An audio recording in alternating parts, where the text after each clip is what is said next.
to a muted microphone. Welcome to the Halloween episode, everyone. And technical difficulties have been resolved.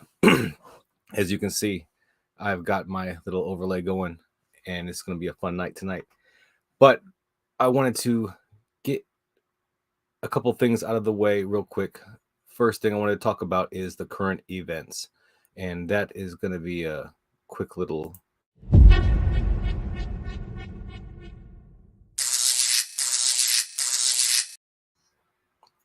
So, 150 people have died in a crowd surge in Seoul this week. There you see images of the aftermath. So this little serious thing that I wanted to get out of the way real quick before we get into the rest of the discussion. I just wanted to talk about crowds because I personally don't ever go into crowds. That's something that I never do. Something because of PTSD, perhaps, or just training. But I never like to be in crowded places. I don't want to tell anybody else how to live or how to do anything else with their lives. But personally, I don't ever go into crowds. So I guess somebody heard that there was a celebrity in the area, and they all pushed into a narrow alleyway. And because of how many people there were in the crowd, 150 people ended up dead, and that's just terrible. So just be careful. If you ask me, crowds are a target place, so I stay away. So let's move on from that. And in other news, wanted to touch on an update on the Ukraine-Russia war once again.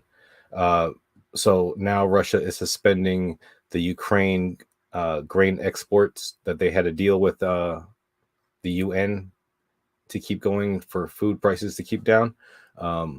Apparently, Ukraine is a huge bread basket for the rest of the world. And now, because of a drone attack that happened on Saturday, Russia is going to be blockading the Ukraine's exports of grain. So once again, I just want to say, fuck Putin. And anybody who agrees with that can like and share this video. So that concludes the current events I wanted to talk about. So now let's go have some fun with Halloween, shall we? Religion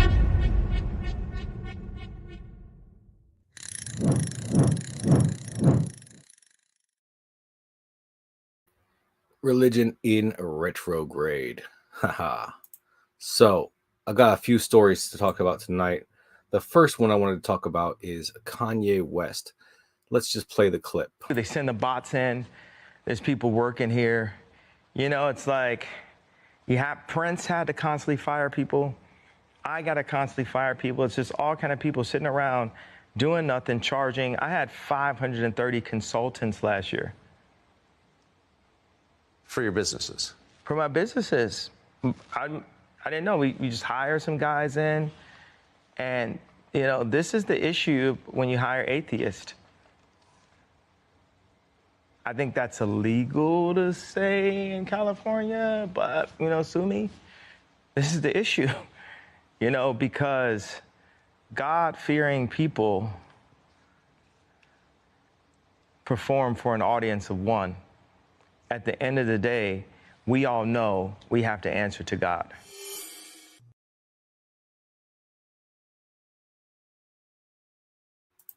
So, few things I want to say about that. Kanye West's perspective on atheists. I'm gonna assume, to be charitable, that he must have gotten screwed over by some specific atheists at some point. And assuming that that's the case, to that atheist, I would say, shame on you.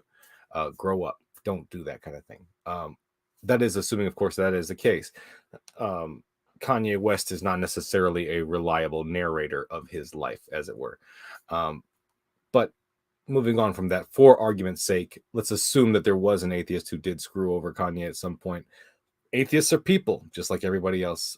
There's no reason to think that they would be more or less moral than anyone else. Every atheist is accountable to one, and that is themselves, just like every theist is. accountable to themselves, whether they want to believe that they're accountable to a God or not. They still are accountable to themselves. According to Christianity, though, I can rob Kanye West blind, beg God for forgiveness, and be absolved. So it seems that it's morally easier to commit crime and larceny as a theist. So that's just my take on the whole thing. So good luck to you, Kanye West, and your pursuit of whatever. So the next story I wanted to talk about is a joke that was sent to me about atheist megachurches. I was reading this thing in the news several months ago, and it was this is a news story talking about the existence of atheist megachurches. I mean, what do you do there? Do you sing worship songs at an atheist church? What do you say? Like, shout to the void, all the earth, let us sing. Power and majesty, praise to nothing. What do you sing to? Do they have children's church at the atheist? So yeah, hilarious. Ha ha ha. So yeah, I was curious as to what if there were any atheist mega churches going on in the world at all. And to my surprise, I did a little internet search and I didn't have it pulled up. So let me just pull it up real quick right now. Not there. Control C, Control V, right? It's a Denver Post article that I'm going to have here in just a second. Blah, blah, blah. Close all that. And there. Okay, so yeah, Denver Post wants your money. What exactly is an atheist megachurch? So this whole article here, stupid ads, is basically talking about a Sunday assembly in Los Angeles with about 400 attendees. And there are similar gatherings in San Diego, Nashville, New York, and other cities. I did look around on the internet trying to find videos of other quote unquote atheist mega churches. And I did seem to find a few things, but I will show those in a second. I just want to say that the definition of a megachurch is not what this article seems to purport. So a megachurch, according to the Hartford Institute for Religion Research, defines a megachurch as at least 2,000 consistent congregants. And that is not what we have here. We have 400 congregants at this particular church. So pedantic point, perhaps. But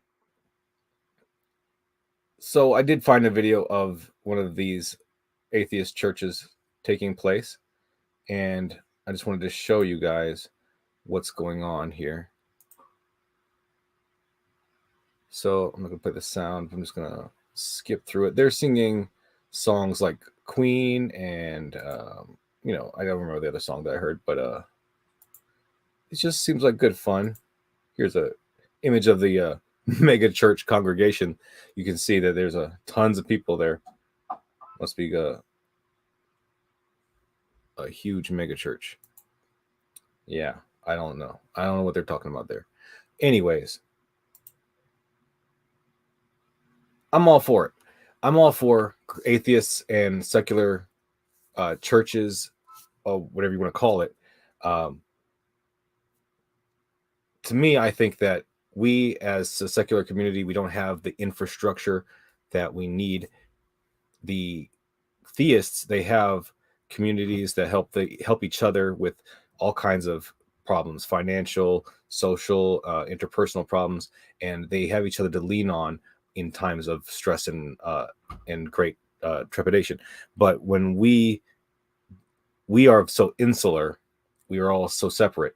And when we create things like a Sunday assembly, we have an opportunity to come together. We need to build our communities more. Just the negation of the proposition like atheism isn't enough to have a community. We need something like humanism. Secular communities build infrastructures that we all can lean on, and that's a good thing for all of us. So yeah. And now I want to talk about this idea. This morning, a Christian group is promoting a faith-based alternative to Halloween. It's called Jesus-WEEN. Jesus-WEEN.com says Halloween is a day to celebrate ungodly images and evil characters. The pastor who created Jesus-WEEN says Halloween is not consistent with the Christian faith, and many people feel uncomfortable on that day. So, Jesus-WEEN is an idea that keeps on popping up. I will put the links to all those TikTokers that made all those videos in the description at the end of this video when I'm done doing the live. But so Jesus-WEEN, I did a little searching on the internet to see if anybody else is doing that, and Snopes has an article about it. As a matter of fact, is a Christian group advertising "quote unquote" Jesus-WEEN as a substitute for Halloween? Basically, they rate it as outdated. The idea has fizzled out in real life, but the concept is resurrected every Halloween as a running internet joke. And that does seem to be the case from what I've been able to find. There was this one church, there's a couple of churches that have things like this advertised on the internet, Fall-O-Ween Jesus, where they're taking the Halloween theme and incorporating Jesus. Not so pernicious. Next week, I'm going to talk about a more pernicious marketing campaign that a Christian group is doing, but I didn't have time to pull together all my research for that this week. So, yeah, Halloween, Folloween, whatever you want to call it, not that big of a deal. Not anymore. If they want to do that, that's fine. I don't really care. Anyways, so what's next on the agenda?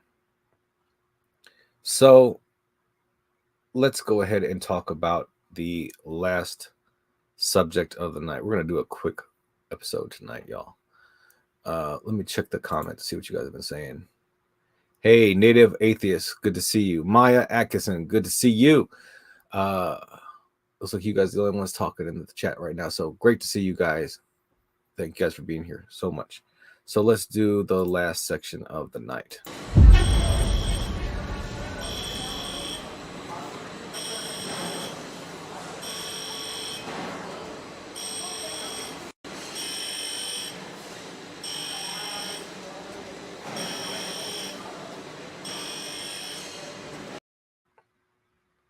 Halloween, what we're all here for. So, Samhain is the ancient Celtic festival, marked the transition from autumn to winter. It was celebrated around the 1st of November. Here's a little image that I got for you guys from Wikipedia, which is credited from history.com. So, on this day, let me just start over. This is one of 4 Gaelic seasonal festivals. There's Immick, there's Beltane, and there's Lunasa. Let me put those words on the screen for you, just so you can know what those words are. There's Samhain. That's the Celtic festival that we're talking about. And then there's the other 3, Immick, Beltane, and Lunasa. So Samhain is one of the 4. On this day, like on Beltane, the liminal days, cattle were brought down from the summer pastures when livestock were slaughtered. They lit bonfires, they did rituals, all to protect their flocks and herds. And of course, they did feast. On this time of the year, people believed that the boundary between the worlds of the living and the dead became blurred. And it was when the souls of the dead were said to revisit their homes. And they had a festival for the dead each year. So there's a mythological component of this as well. There's a story that says that an ancient fire-breathing dragon called Eileen emerged from the other world and lulled the citizens of a place called Tara to sleep every night, every Samhain, during the festival with his music. And once they were asleep, Eileen would burn Tara to the ground. But one Samhain, the young Fionn MacCool withstood the musical onslaught. He was able to stay awake through the music, and he then killed Eileen with a magical spear. And for that, he was made the leader of Fianna. So many of these ancient traditions and stories were transmitted orally and then later recorded by Christian monks who arrived on the Isles seeking tranquility and seclusion in the late 4th century. By the 5th century, the Druids were ceding ground to the Christians. In 431, Pope Celestine I sent Palladius of Gaul to minister to the Scots, believing in Christ. Then, as time went on, monasteries continued to be built up through the 8th century. In the 9th century, Norse Vikings came through and sacked many of the monasteries, churches, and just generally the entire area. Then the Anglo-Normans moved in, and eventually in the 17th century, England and its churches took over through military force. And that apparently is where the Christian influence moved into the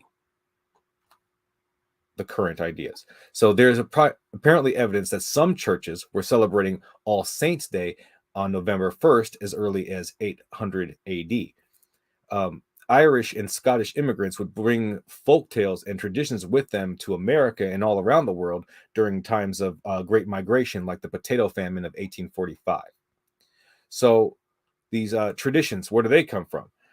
Trick-or-treating. Back in those times, children and poor adults would go door to door doing something called souling, which is where they beg for food and they would get a piece of bread or cake with a cross on it. And that represented food for their soul. And these cakes were sweet with nutmeg, ginger, raisin, and cinnamon. Sometimes they would wear costumes and masks used to hide attendance at pagan festivals. And then these costumes would be worn to ward off evil spirits. This is called guising, wearing a disguise. And these originated with the Celtic ceremonial participants. And they wore animal heads and skins, and they said they acquired strength from them. The idea of the pumpkin came from the idea of Irish Jack, or also called Stingy Jack, who said he had invited the devil to have a drink with him. Then Stingy Jack didn't want to pay for the drink, so he convinced the devil to turn himself into a coin that he could use to buy the drink. Then he decided he didn't want to. He kept the drink. He put the coin into his pocket next to a silver coin that kept the devil from turning back into himself. Then he eventually freed the devil under the condition that he wouldn't bother him for a year, and if Jack died, he wouldn't claim his soul. Then Jack again tricked the devil, climbing into a tree to pick a piece of fruit, and while he was up in the tree, Jack carved a sign of the cross into the tree's bark so that the devil could not come down until the devil promised Jack could not bother him for 10 more years. So that's basically the idea behind the jack-o'-lantern. So now people carve things into fruit and pumpkins to commemorate Jack and his dance with the devil. Across Britain, people used turnips and beetroots and potatoes. And then eventually, when they came to America, they realized that pumpkins were just much better for carving jack-o'-lanterns. And that's basically the history of Halloween. And now you have crazy Christians running around today saying that they don't want to celebrate it and that it's the devil and that we're all going to burn in hell just for wearing costumes. So, yeah, that's great. So let's check the comments real quick. Titan Uranus, my favorite name on the internet. Good to see you. And Uncle Jesus Show. Omnipresent greetings, cousins. Yes, great to see you all. Shout out to at God's Favorite Atheists if you're still there. Yes, shout out to them. And humanism, skepticism, secularism. All great things to be united on. So with that, that is my whole layout. I'm going to go ahead and wrap it up for you guys. I really appreciate you joining me and checking out this episode. Just wanted to have a little quick episode tonight. Tomorrow night, I'm going to be moderating on MDD. I might do an after show after that if I have time. But I really appreciate it. I also wanted to let you guys know about one other quick thing. In December 10th at 9 p.m., I am going to be hosting a debate between William Albright and Matt Dillahunty. They're going to be debating whether or not Mariology is reasonable. That's going to be coming up, so you guys should definitely check that out. So I really appreciate it. Once again, this has been a fun little show. Happy Halloween, everybody. Go get some candy. Have some fun. I really appreciate it. Let me just once again thank you all. And a huge thank you to the Patreon members and YouTube members. Oh, no. can't do it without scrolling it. So yeah, scrolling on the screen right now. Thank you all. Having to watch a whole MDD debate is pretty scary. Yeah, I understand that. Yeah, it's fun. I'm not even sure who's going to be in it tomorrow. But yeah, thank you to everybody who is a Patreon patron. Oh yeah, and I did put out some, I should have had pictures of it.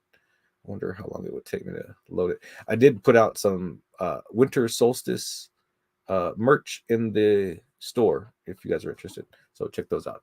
Anyways, I'm going to get out of here. Once again, thank you all so much. And it's the bridges we build, not the bridges we burn, that give us the edge. Y'all have a great night.